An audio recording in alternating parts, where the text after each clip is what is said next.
ஓம் சாய்ராம், ஜெய் சாய்ராம். என் அன்பு குழந்தையே, உன் மனதில் இருக்கும் அனைத்தும் நான் அறிவேன். உன் எண்ணோட்டம் என்பது என்னிடம் வந்து அதன் பிறகுதான் அது உன்னை வந்து சேரும். சில நேரம் ஏன் சாயப்பா எனக்கு இந்த குதர்க்கமான எண்ணங்கள் தோன்றுகிறது? நான் இவ்வாறு யோசிக்கும் குணம் கொண்டவர் இல்லையே. பிறகு ஏன் என் மனமானது எப்படி மாட்டு வண்டியில் இருந்து அச்சாணி விழுந்தால் வண்டி தறிக்கெட்டு அடங்காது ஓடுகின்றதோ அதுபோல் என் எண்ணங்கள் அங்கும் இங்கும் திசை மாறுகின்றது என்பதுதானே உன்னுடைய கவலை. அந்த அச்சாணி முறிவதற்கு முன்னரே நீ சுதாரித்தால் உன் வாழ்க்கை என்னும் பயணம் சுகமாகிவிடும். இல்லையென்றால் வாழ்க்கையில் ஒன்றை நன்றாக புரிந்து கொள். ஓடும் தண்ணீரில் நீந்தலாம், ஆனால் அந்த தண்ணீர் காட்டாற்று வெள்ளம் போல் இருந்தால் அது கண் இமைக்கும் நேரத்தில் அடித்துச் சென்றுவிடும். நீ சுதாரித்தால் மட்டுமே உன் எண்ணங்களின் நிலை அறிந்து பிறகுதான் நீ நிதானத்தில் செயல்படுகிறாயா, அல்லது சந்தர்ப்பத்தின் குழப்பம் உன்னை இப்படி தேவையில்லாமல் யோசிக்க வைக்கின்றதா என்று தெரிந்து கொள்ள முடியும். இன்று உன் சாயப்பா உன் மனதில் இருந்து உன் போக்கை ஒரு நொடியில் மாற்றியதை உணர்ந்தாய் அல்லவா? அதை போல் என்னை நம்பு. உன் வாழ்க்கைக்கு தேவையானதை எடுத்துரைக்க பக்கபலமாக நான் இருப்பேன்.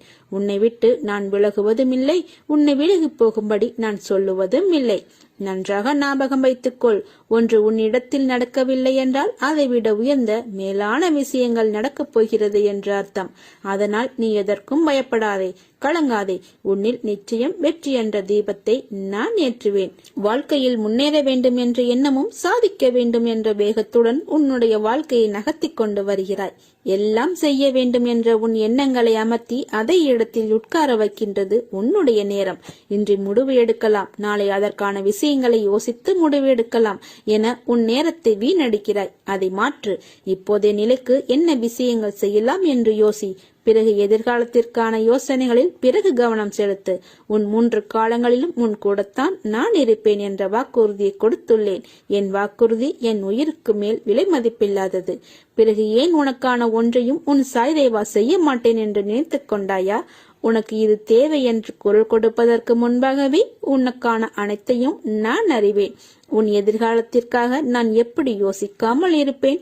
உனக்கு எந்த நேரத்தில் என்ன தேவை என்பதையும் அவை உனக்கு நல்லதா என்று யோசித்து பிறகு அது உன்னை தேடி வந்தடையும்படி நான் செய்வேன். உனக்கான வாழ்க்கை நான் உருவாக்கினேன். உன் வாழ்க்கைக்கு என்றும் நல்ல இனிமையான சங்கீதத்தை கொடுப்பேன். நான் உன் கூடவே இருந்து நான் என்று உன் கரம் பற்றினோ அன்று முதல் என்று வரை நீ கேட்டாலும் கேட்காவிட்டாலும் உனக்கு நன்மை மட்டுமே செய்வேன் என கங்கணம் கட்டிக்கொண்டு உன்னை சுற்றி வருகிறேன். ஆகவே கலக்கமடையாதே, திகப்படையாதே. நடப்பதெல்லாம் நல்லதாகவே நடக்கும். உன்னை நினைத்து நான் கவலைப்படுவதா அல்லது வருத்தப்படுவதா? உன் மனதில் இருக்கும் சங்கடம் ஒன்றா இரண்டா? அதை பட்டியலிடலாம். உன் மனதிற்கு வரும் துன்பங்கள் கஷ்டங்கள் ஒரு பக்கம், நீயாக நினைத்து ஏற்படுத்திய கஷ்டங்களும் மனவலியும் ஒரு பக்கத்தில் உருவாக்கியுள்ளாய். நம் கஷ்டங்களையும் துன்பத்தையும் கண்ணில் விழுந்த தோசி போல அது நீ கசக்கினால்தான் உனக்கு கண்ணில் வலி ஏற்படும். அதை போலவே உன் துன்பத்தை மட்டுமே நினைப்பதால் தான் இன்று வரை உனக்கு அளிக்கும் விஷயங்களை உன்னால் சரிவர புரிந்து கொள்ள முடியவில்லை. நீ என்னை பார்க்கும்போது கண்ணில் ஆனந்தமும் மனதில் வேதனையும் தெரிகின்றதே. என் பிள்ளை, நீ வேதனை கொள்ளலாமா? உனக்கு நான் இருக்கிறேன். உன் மனம் என்பது சூழ்நிலையின் மனதை போல் பளிங்கு போல பளிச்சென்று தெளிவாக உள்ளது. ஆனால் நீயோ அதை உணராமல் தேவையில்லாத விஷயங்களை நினைத்து புலம்பி தவித்துக் கொண்டிருக்கிறாய். இவ்வுலகில் தவறு செய்பவர்கள் என்று யாரும் இல்லை. சில தெரிந்தும் சில தெரியாமலும் செய்கிறார்கள். அவர்களுக்கான சூழ்நிலையை மாற்றும் நேரம் அவர்கள் வினையின் பயனால் செய்த தவறுக்கு மனவலியும் வேதனையும் அடைகிறார்கள். நீ நல்லதே செய், கொள்ளாதே. உன் மனதில் சில விஷயங்களில் இன்னும் தெளிவு தேவைப்படுகிறது. பக்குவம் அடைய வேண்டியதா இருக்கிறது. அது நீ கற்க வேண்டும் என்பதற்கே இந்த நிகழ்வுகள் நிகழ்த்தி காட்டப்பட்டன. அமைதியாய் சுமூகமான முறையில் ஒரு விஷயத்தை கையாளும் பண்பு என்பது அறிவுடைமையில் விளங்கும் சிறந்த பண்பு ஆகும். என் பிள்ளை, நீ பிறவியிலேயே அறிவுடைமையான ஆன்மாவாக இருக்கிறாய். இதனை தெரிந்து கொள்வதற்கு கணக்கு இல்லை. ஒவ்வொரு நிமிடமும் மனிதர்களிடத்தில் நாம் பயிலும் கல்வியே ஒருவரை அறிவுடைமையிலும் சிறந்த நற்பண்புகளிலும் சிறந்த விளங்கச் செய்கிறது. அதை உனக்கு போதிப்பதற்கு இந்த சூழ்நிலைகள். ஒரு பாத்திரத்தை நீ தண்ணீரில் அழுத்தினால் அது கீழே செல்வது போன்று இருக்கும். ஆனால் மறுபடியும் 2 மடங்கு மேலோங்க செய்யும். இதுவே அது தண்ணீரை விட்டு அழுத்தாமல் வைத்துப்பார். அது குறிப்பிட்ட அளவு தண்ணீர் வந்தவுடன் தானாகவே கீழே சென்றுவிடும். அதை போலத்தான் உன் சூழ்நிலைகளும். இதை புரிந்து கொண்டு செயல்படு. தேவையில்லாமல் மனதை பாரமாக்காதே. மனம் அமைதியாகுவதற்கு சூழ்நிலைகள் உருவாகாது, நீதான் அதை அமைதிப்படுத்திக் கொள்ள வேண்டும். கோபத்தில் பேசவும் செய்யலாம், அமைதியாகவும் எதற்கும் செவி கொடுக்காமலும் செல்லலாம். எது உனக்கு நல்லது என்று யோசித்துப்பார். எதற்கும் பயப்படாதே, கலங்காதே. உன்னில் நிச்சயம் வெற்றி என்ற தீபத்தை நான் ஏற்றுவேன். நீ உன்னில் பார்க்கும் அனைத்துமாய் நான் இருப்பேன். கலங்காதே. இதுவரை கண்ணீரை மட்டுமே கண்ட நீ வாழ்வில் வெற்றியை காண்பாய். வாழ்வில் தோல்விகளை கடந்து லட்சியத்தை அடைய வேண்டுமெனில் தெளிந்த அறிவோடும் விழிப்போடும் பேராசையை நிறைமனமாகவும் சினத்தை பொறுமையாகவும் கடும்பற்றை ஈகையாகவும் முறையற்ற பால்வேட்பை கற்பாகவும் தாழ்வு மனப்பான்மையை நேர்நிறை உணர்வாகவும் வஞ்சகத்தை மன்னிப்பாகவும் தனக்கும் பிறர்க்கும் தற்காலத்திலும் பிற்காலத்திலும் அறிவிற்கும் உடல் வளர்ச்சிக்கும் வருத்தமிழாத அளவிலும் முறையிலும் செயலாற்றினால் நிச்சயம் தடைகளை தகர்த்து வெற்றியடைந்து இன்பமாக வாழலாம்.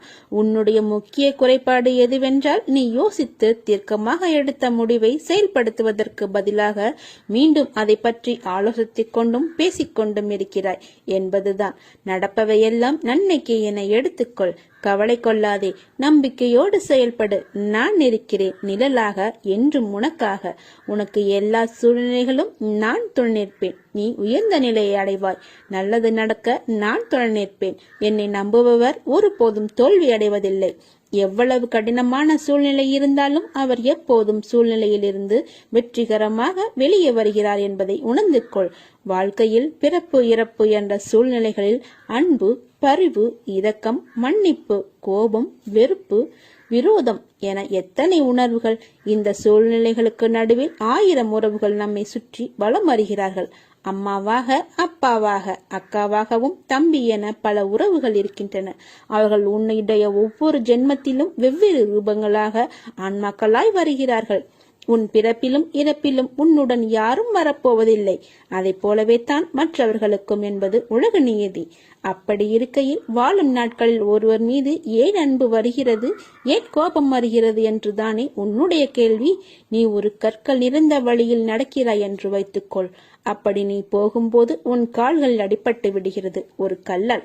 அந்த கல்லினால் உனக்கு வலிக்கிறது. அந்த கல்லை யாரும் கால்களில் படாதவாறு ஓரமாக ஒரு இடத்தில் போட்டுவிட்டு உன் வழியே நீ நடக்கிறாய்.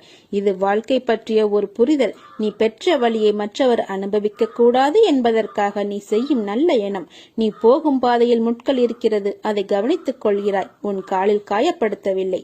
இருந்தாலும் அங்கே மற்றவரும் செல்லலாம். அவர்கள் கால்களை காயப்படுத்திவிடக் கூடாது என்றும் அதை ஒரு ஓரமாக வைக்கிறாய். இவற்றின் மூலமாகத்தான் வாழ்க்கையின் உண்மையான அர்த்தங்களை எந்த அளவிற்கு புரிந்து கொண்டுள்ளனர் என்று தெரியும்.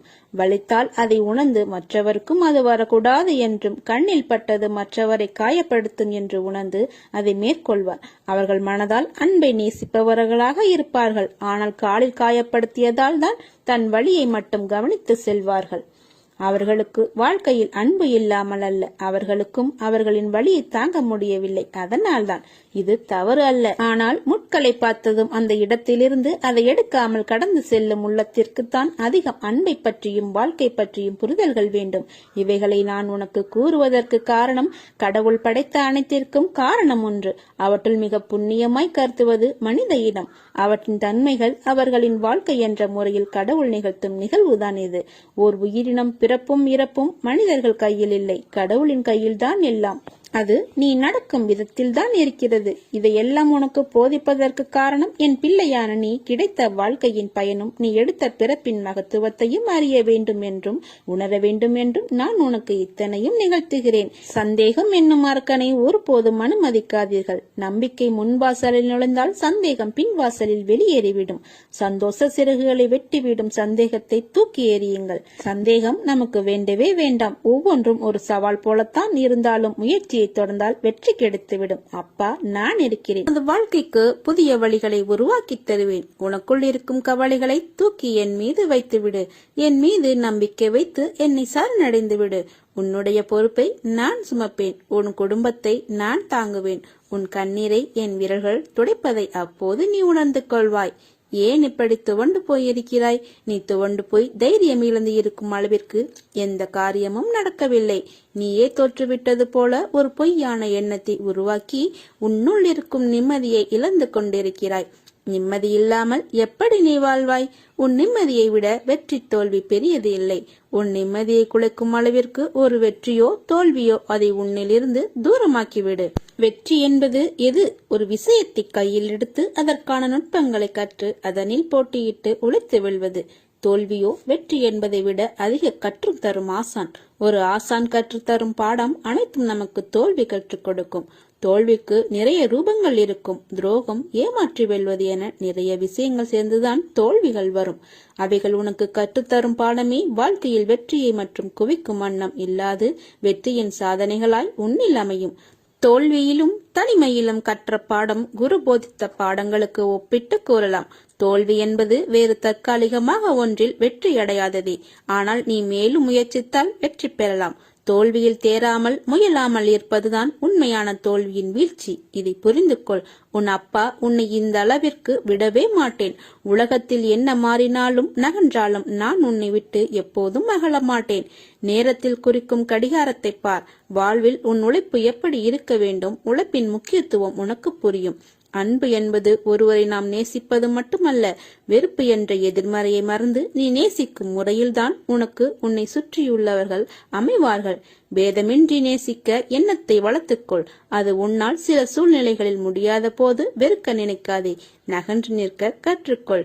அது உன்னை எப்போதும் சீரும் சிறப்புமாய் நிம்மதியான மகிழ்ச்சியான வாழ்க்கைக்கு வழிகாட்டும். எனக்கு சேவை செய்தும் என்னுடைய புகழை பாடியும் முழு மனத்துடன் என்னை சரணாகதி அடைபவன் என்னுடனேயே ஐக்கியமாகி விடுகிறான்.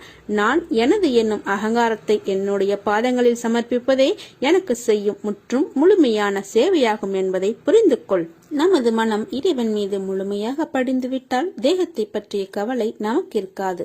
மன உளைச்சல், அலைச்சல், துக்கம், கோபம் போன்றவை நம்மை அணுகாது. புகழ்ச்சிகளும் அவமானங்களும் நம்மை பாதிக்காது. தேகத்தால் விளையும் துன்பங்கள், சம்சார வேதனைகள் முதலியன நமக்கு துன்பமாக தெரியாது. நான் எனது என்ற அகங்கார எண்ணம் நம்மை நெருங்காது. மாயை நம்மை விட்டு விலகிவிடும். என் வார்த்தைகளின் மீது நம்பிக்கை வைத்து என் மீதே உங்கள் கவனம் திரும்பட்டும். என் மீது உங்கள் மனதை லயமாக்குங்கள். எந்த ஒரு பெருமுயற்சியும் இல்லாமலேயே உங்களை பிறவி பெருங்கடலை தாண்ட வைப்பேன். என் கதைகளை மேம்போக்காக கேட்டாலும் பாவங்கள் நீங்கி ஜனன மரண சுழற்சியிலிருந்து வெளியே வந்து விடுவீர்கள். உடனே தொடங்குங்கள். என் உதவி உங்களுக்கு என்றும் உண்டு. உன் வேண்டுதல் எல்லாம் பழிக்கும். உனக்கு எல்லா சூழ்நிலைகளிலும் நான் துணை நிற்பேன். என் வார்த்தைகள் மீது நம்பிக்கை வைத்து செயல்படு. வாழ்க்கை அமைதியானதுதான். உன் மனம் மட்டும்தான் பதற்றமாக இருக்கிறது. அதை சாந்தப்படுத்தி வாழ்வில் வெற்றி பெற சில வழிமுறைகள் உள்ளது. அதை பின்பற்று. உன் வாழ்வில் வசந்த காலம் உன்னை தேடி வரும். உனக்கு உள்ள பிரச்சனைகள் எல்லாம் உன்னுடைய திறமைக்கு உட்பட்டவையே. அதை மீறிய பிரச்சனைகள் எதுவும் இல்லை. நல்ல முடிவுகள் அனுபவத்திலிருந்து பிறக்கின்றன. ஆனால் அனுபவமோ தவறான முடிவுகளிலிருந்து கிடைக்கிறது. எதையும் உயர்வாக பார்க்காதீர்கள், தாழ்வாகவும் பார்க்காதீர்கள். யாரையும் ஆராதிக்கவும் வேண்டாம், தூற்றவும் வேண்டாம். நோக்கத்தில் தெளிவும் மனதில் அமைதியும் கொண்டு நீங்கள் செயல்படும் போதுதான் நாம் விரும்பும் லட்சியத்தை அடைய முடியும். எப்போது எல்லாம் இறைவன் செயல் என நாம் உணர்கிறோமோ அப்போது நன்மையும் ஆனந்தமும் அமைதியும் நிரம்பி வழியும். உறவினராயினும் கடவுளே ஆயினும் தர்மமே மேலானது. தர்மத்திற்கு எதிராக செயல்படும் அனைவரும் ஒரு நாள் வீழ்ந்து போவார்கள். விதி வலியது. மனித உள்ளத்தின் முன் விதி பின்வாங்கும். அறியா சாதனைகள் அனைத்தும் வலிமையினால் செய்யப்பட்டவை அல்ல, விடாமுயற்சினால்தான். நீ தேடும் ஆனந்தமும் அமைதியும் உன் உள்ளேத்தான் உள்ளது. அதனை வெளியே தேடாதே, உன் உள்ளே தேடு. நல்வாழ்க்கையை அமைத்துக் கொள்ள அறிவு ஒளியை பெற உன் உள்ளத்தில் இருந்து வரும் பொறாமை, போட்டி, பேராசை, பயம் போன்ற அழுக்குகளை அகற்றி உன்னை தூய்மைப்படுத்திக் கொள்ள வேண்டும். நீ தனியாக நின்றுதான் இதை சாதிக்க வேண்டும். இதில் யாராலும் உனக்கு உதவ முடியாது. என் வார்த்தைகள் மீது நம்பிக்கை வைத்து செயல்படு. எந்த சூழ்நிலையிலும் என் மீது மாறாத நம்பிக்கை வைத்திருப்பவர்கள் நான் எப்பொழுதும் கைவிட்டதில்லை.